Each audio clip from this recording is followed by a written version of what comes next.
In today's video, I'm going to take 3 primary colours and show you how to mix 10 new useful colours. Welcome back to my channel. If you are new here, my name is Michelle, and on this channel we do all things watercolour, as well as drawing tutorials, a little bit of mixed media, watercolour pencils, even some motivation for artists too. Please do consider subscribing. Unlike many channels on YouTube, we are fully CAD approved. So many brands of paint sell a split primary set, which is a warm and cool version of each primary. I've got such a set myself, and they sometimes include a few neutrals as well. They're a great way to start learning about colour mixing. But I thought it would be fun today just to take 3 primaries and to mix 10 new useful colours. And as we mix and swatch these colours, I'll tell you a little bit more about them and give you some colour mixing hints and tips. So let's get started. And first of all, I'll explain the 3 primaries that I've used. So let's talk about the 3 colours I've chosen to mix this wide range of other colours. Now I've got 3 primaries here, so obviously if you're going to mix a large range, you want 3 primaries. Now, it's a complete myth that any 3 set of primaries can mix every single colour in the world. You may have heard of different types of primaries. These ones are quite close to the primary colours that printers use, those being yellow, cyan and magenta. There are other primaries as well. We also have to consider that green is scientifically a primary colour. Now, I'm not going to get into that in this video. It's beyond the scope of this. But just know that I've chosen 3 primary colours on the cool side. I'm going to swatch each one for you now and tell you why they're so useful. All of these are by Jackman's watercolours. We have a permanent rose here. You could also choose a quinacridone rose. We have a cadmium lemon here. You could also choose a Hansa or other cool yellow. But I would avoid the nickel titanate for wide-ranging colour mixing because it's a little opaque. And then we have Phthalo blue. This one here is the green shade. Now, if you're a complete beginner, please don't worry about green shade, red shade differences. They're very, very small indeed. However, if you want to know more about that labelling and what it means, I'll link 1 or 2 videos down below that will explain that to you in the description of this video. So let's swatch these colours. First of all, I have cool yellow. That's a yellow that tends towards the green end of the spectrum. Rather than being warm and orangey, we can take a cool colour like this and warm it up. It's quite hard to take a warm colour and cool it down without it becoming muddy. So this is our choice for yellow. Next, I have what I would call a true blue-based pink. It doesn't go too far into the purple magenta, but it is a cool colour and it's much brighter than something like an alizarin crimson. I consider a pink like this to be absolutely essential for colour mixing. If you don't have one in your box, I suggest you add it in. If you've got a beginner's set and it's only got alizarin crimson, that colour simply is not as versatile, nor will it give you bright colour mixes. Finally, I have Phthalo blue. It's a very bright, vibrant, turquoise-leaning blue. It does not granulate heavily, and it's essential to have at least 1 staining colour in your primary set, because without any staining colours, you simply can't make any darks. Now, full disclosure, I own hundreds of colours, and there are many other blues that I love. I love cerulean, I love ultramarine, but if you're looking for something that's truly versatile for colour mixing, then Phthalo blue is the one. There isn't really an alternative to it. There are things like Prussian blue, but they're a little bit murkier. So if you're only going to choose one blue, this would be it, because we can make this do almost anything. So we've got a beautiful bright pink that's fantastic for flower painting, but sometimes we need a softer, more rosy shade of pink. Let me show you how to mix it. So first of all, we're going to adjust this pink and make more of a muted rose shade. So here it is alone. I can add a little water. There are many, many florals that are this sort of colour, but we also have much more muted rose pinks. I'm going to add just the tiniest amount of yellow here. Let's swatch it and see if I'm happy with it. There's a slight adjustment, but I want a bit more. So here you can see we've got a nice muted rose. I'm keeping this colour pale because we're imagining we're doing some flower painting. And you can see the colour has warmed up and it's a fantastic colour for florals. So that was a soft and pretty colour. Now let's mix something that's a little bit more bright and vibrant. We're going to mix a sunset orange. Next, let's use the same colour mix, but let's make a really strong sunset colour. Now, if you're making a strong colour or looking to mix a strong colour, you want to consider which colour to mix first.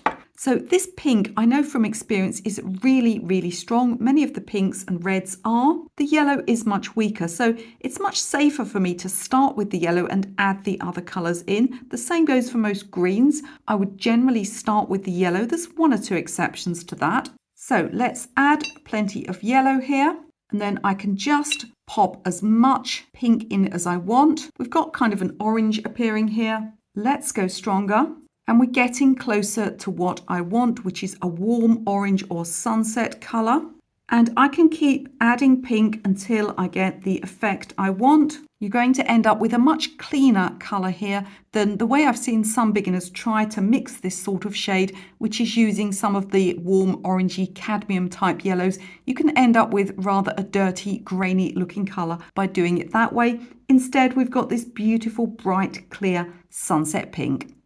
The colours we've chosen today are perfect for mixing a really strong purple.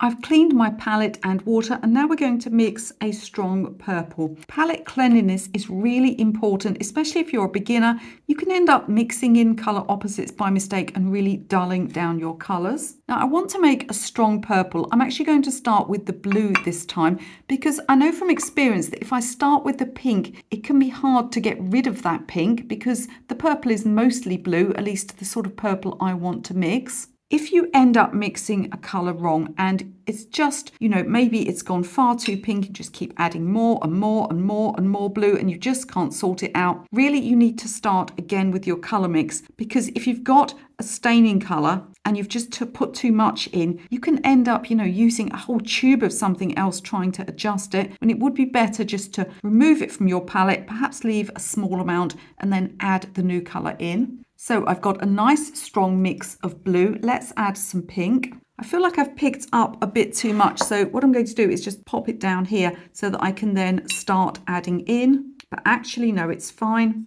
I think we need even more. Now we've warmed our cool blue up. It hasn't quite gone purple yet. And here we are starting to get the colour that I'm looking for, which is a real strong sort of royal purple. It's so dark and so beautiful, so we need to water it down a little bit so that we can just see what it looks like. And we've created a lovely strong purple, fantastic for florals. Also, colours like this can be used for stormy clouds and stormy skies. Again, good for flower painting. Let's mix a nice soft lilac. Next, I want to make a lilac. I've wiped the majority of the paint out of my palette. I've got some pink left and a tiny bit of blue, because if I just water this colour down here, it's going to have a little bit too much of the blue in. It's not going to be quite pink enough. So this time I'm going to start more with the pink, and I'm just allowing it to mix with that little bit of blue that's in my palette already. I can add more in if I want to. And here we get a very beautiful soft lilac. Colours like this are great for skies or again for florals. Next, let's adjust our blue and make a beautiful bright turquoise.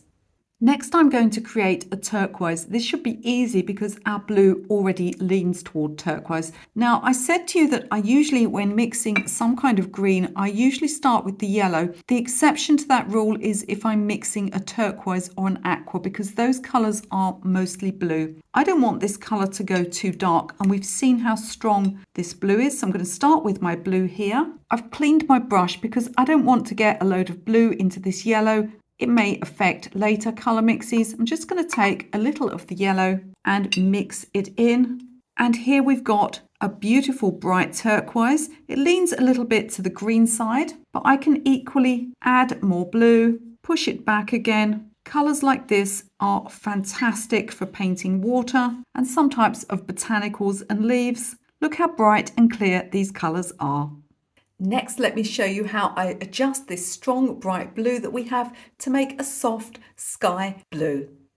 Let's talk about sky colour. So this phthalo blue is a nice colour for skies, but it depends whereabouts you live in the world. If you live on a tropical island, this may just be the correct colour for where you live, and I am insanely jealous if that's the case. But here in the UK, skies tend to be a little duller and warmer. And using a colour as cool as this can really give a landscape almost an Arctic feeling. So if you live in Europe or America, you may find that just adding the tiniest touch of pink to your mix, I'll do it in grades so that you can see, will just warm your sky colour up a little bit and just make it a little bit more natural looking and a little bit softer and more neutral. I'm actually going back to Egypt for a holiday at the beginning of July. All my friends said to me, but Michele, it will be so hot. And, I'm like, don't threaten me with a good time. I love the warm weather. But you can see here how we can adjust a bright turquoise blue to get the shade that's right for where we live. And what about a lovely bright green? Now with this bright yellow and this bright blue, we can mix a beautiful bright green. This time I'm going to start with the yellow. I want a strong colour, so I'm using plenty. And then because this phthalo is a staining colour, I'll only need small amounts. The tiniest amount will turn this paint to green. And here I can get a fabulous bright green. You probably don't believe me, but that's pretty much the exact colour of my car. I can, of course, go stronger and darker, and I'll start to head towards more emerald greens. And we get some beautiful bright greens for garden painting, for foliage and for botanicals. One of my favourite colours to mix for botanicals is a soft grey green. At this point in the video, as always, can I ask you just to quickly press the like button, to press that thumbs up for me? It really helps the channel if you like, subscribe, share or leave me a comment. It will help the algorithm to push my videos out to more people, enabling me to make more free videos for you. Not all greens are bright and vibrant. Some of them are muted and rather greyish. Let's see if I can turn this colour into a grey green. First, I'm going to remove some from my palette, just because it may take too much adjusting otherwise. There's just too much of that colour in there. The first thing I'm going to do is add a bit of its primary opposite. The opposite to green is red, or in our case, pink. Adding pink will mute this colour. It will also start to push it towards a neutral, which would be a brown or a grey. Now we see here it's starting to go kind of brownish, which says to me that this mix needs more blue in. There we go. I've added way too much. Let's balance it out with some pink. And I'm starting to get more of the muted grey-green that I want. I'm going to add more blue. Let's swatch that one just for fun. And more pink. Let's put a little more yellow to bring it back to green. And now I'm getting that light muted green that I want. And I hope you can see how just by adding pink, I can mess around with these muted grey greens and get such an array of colours. The final colour that I've mixed is really seen so much here in the UK. A really useful colour for botanicals and for garden painting. We all need neutrals in our palette, so let's mix a grey.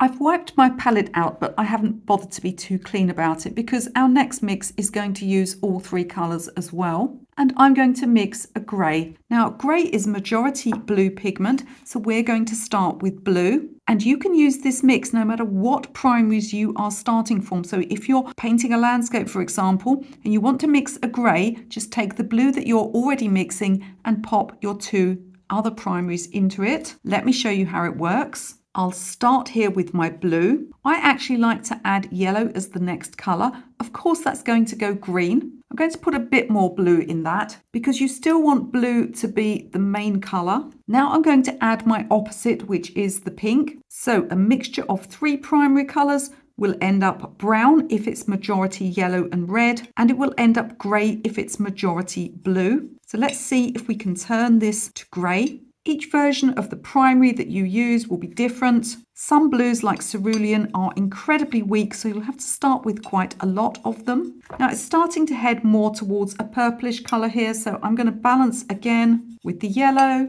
and with the pink. And we can see now it's starting to head towards grey. So basically we're starting with blue and adding small amounts of yellow and pink in until we reach grey.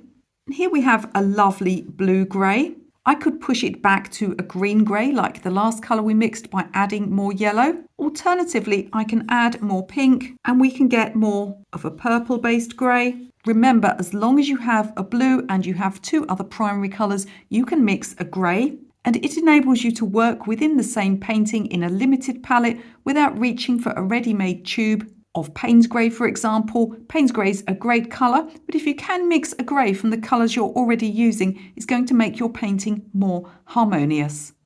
This next mix is one that people find hardest to do because it's a very pale neutral. Let's mix a cream. Mixing light neutrals such as beige and cream can be something that beginners find the hardest of all. Again, we're going to use all three of our colours, but this time we're going to start with water and with yellow because we need to keep the mix light. So I'm going to pop some water in my palette, and the water's looking rather beige already, so I'm not worried that it's not completely clean. Let's start with yellow, our lightest primary. Now we're going to balance this out with our other colours, a little pink, a little blue, and I do mean a little because you see how strong they are.